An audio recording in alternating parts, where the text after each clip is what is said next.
ABC, this is World News Tonight with Peter Jennings. Sitting in tonight, Diane Sawyer. Good evening. Solidarity was the message to Saddam Hussein today. In London, Prime Minister Thatcher met with Secretary of State Baker and said, "We stand absolutely together." And from Mikhail Gorbachev, who met with Mr. Baker yesterday, "Let no one try to drive a wedge between us." The other part of the message, of course, is strength. We are learning more today about what the deployment of about 150,000 more troops to the region means. And as ABC's David Enser reports, those troops asking when do we get to go home probably won't like the answer. They were preparing to paint equipment the color of desert sand at Fort Riley, Kansas today, as Pentagon officials put out the bad news. The forces now in the Persian Gulf and those about to join them will be there for the duration of the crisis. Secretary of Defense Cheney said troops will not be rotated out every 6 months, as had been previously planned. Forward! Ha! Officials say with 1/3 of the active Army, half the Marine Corps, and most of the aircraft carrier groups soon to be in the Middle East, there just are not going to be enough people left to replace the ones who are going and those already there. These pictures, released by the Pentagon today, show Marines making a practice landing near the Persian Gulf. Once all the additional forces are in place, trained and ready, some analysts believe there will be pressure on the president to use them quickly. Waiting will make the job more difficult, the political support more fragile, and the costs infinitely higher. Many congressional leaders were unwilling to talk about the new deployments today, but some are worried that war is getting closer. If you send in these troops and we end up with 10, 15, 20,000 kids coming back to this country in body bags to liberate a scorched Kuwait, I'm not so sure you're going to find a tremendous amount of support or approval for the president having taken that action. Pentagon officials say they believe the American people have the patience to try everything else before war. They point out the U.S. has been willing to pay the price to keep troops in Europe for over 45 years. David Ensor, ABC News, the Pentagon. There are about 220,000 Army troops in Europe right now. Nearly half of them will get new orders, head to the Gulf. ABC's Sheila McVicker is in Germany.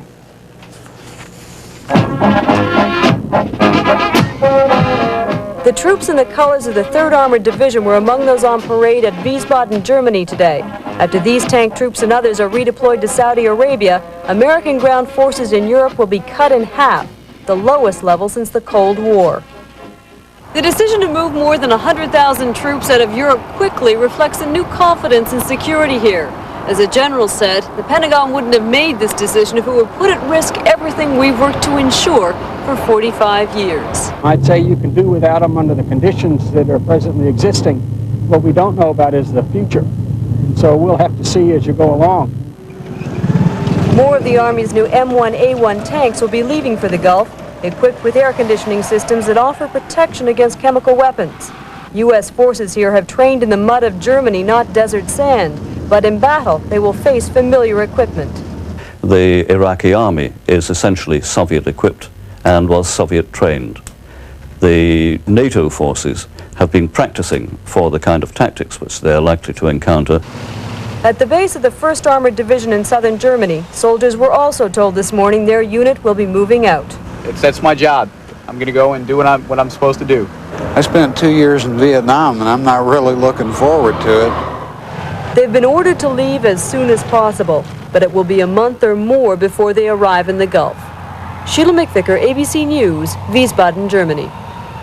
Up to now, only non-combat reserve units have gone to the Gulf, like medics, mail sorters, and cargo handlers, but that may change. Now, 3 Army National Guard combat brigades will be activated. They'll train full-time and may head for the Gulf after that. One of them is the 48th Infantry in Georgia. Here's ABC's Linda Patillo. Come on, Rick. The National Guard unit in Forsyth, Georgia, keeps a cutout figure of Saddam Hussein around to psych themselves up to fight. 48th is well prepared. We are highly trained and highly motivated soldiers. They come from small towns and rural counties where every other house is flying the American flag. They are deputy sheriffs and factory workers who who train 1 weekend a month and 2 full weeks a year. They are supposed to be as combat ready as a regular Army soldier. But is City Councilman Rodney Smith really prepared for combat? I feel confident that I can take care of myself, and I would hope that I could bring those soldiers home that are under my command. Not everyone in the brigade agrees. You know, for somebody to have to go to war and see you've got to run 50 to 100 yards to get to a foxhole, a lot of people are not fit enough to even make it that far. The 48th Brigade spent 3 weeks in July in the California desert alongside their regular Army counterparts. The training included live fire exercises and desert survival. They are supposed to receive even more desert training before possible deployment to the Persian Gulf. I feel that I'm prepared. I feel that my unit is prepared, you know, and the time has come. We got to go. Let's do it. Part-time soldiers who may soon find out whether they are really prepared to go into combat full-time. Linda Patillo, ABC News, Forsyth, Georgia. In Baghdad today, the first official reaction to the new buildup of American troops. It came as yet another group of Western hostages was being released. In Baghdad, ABC's Karen Burns. Late this afternoon, former West German Chancellor Willy Brandt and Iraqi Foreign Minister Tariq Aziz came to the airport to oversee the release of about 170 hostages. Aziz was asked about the president's decision to send more troops and weapons to the Gulf. Instead of sending more troops, he should send diplomats and send people who could understand the situation in the region. Hostages were preparing to leave. Among them, 3 Americans.